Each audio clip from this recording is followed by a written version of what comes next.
أحد العوائل، وسوف يكون إن شاء الله في المستقبل يعني. على أي حال، فموجة الاستبصار موجة كبيرة جدا. فإذا تكلم المستبصر بلغة الجزائر ولا بلغة أهل مصر ولا المغرب، تحس أنه كلامه له طعم آخر.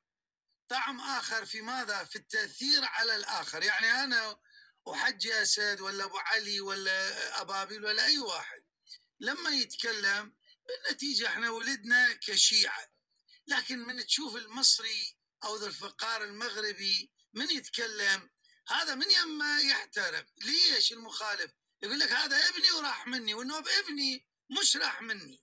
الآن ابني هو ماذا يفعل؟ يناقش ويسحب أولادي. تملاحظ يعني انه هذا الآن هو راح مني والآن يسحب أولادي.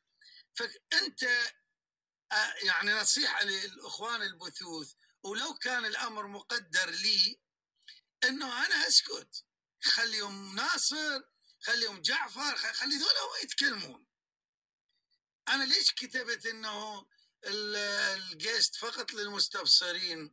لأن أنت إذا أردت تغيظ إنسان، جيب سني معتدل أو جيب مستبصر هو يتكلم معهم. قال القتلة وهؤلاء الذين في جيش علي بن أبي طالب عليه السلام. أنا سؤالي الآن، إذن هؤلاء الذين قتلوا عثمان بن عفان، علي كان يحتضنهم ويجعلهم قادة ويعطيهم رواتب ويهيئ لهم كل السبل أو لا؟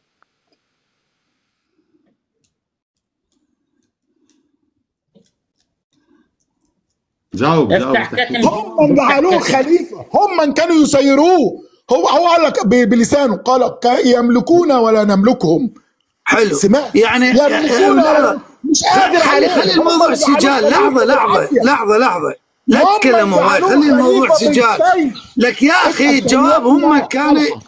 هم من كانوا يسيرونه. لحظة. إذن علي عين عندكم من قبل القتل المجرمين. دي حقيقة، دي حقيقة.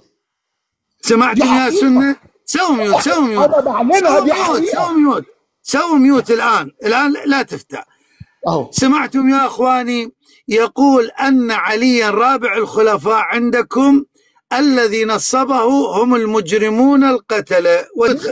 سووا ميوت. لحظة يا أهل السنة. أنا مش بسيل يا أهل السنة، بالله عليكم، أهؤلاء من يمثلونكم؟ يا أهل السنة. وضم في جيشه أسوأ وذهب بهم. عمار لا يوحى.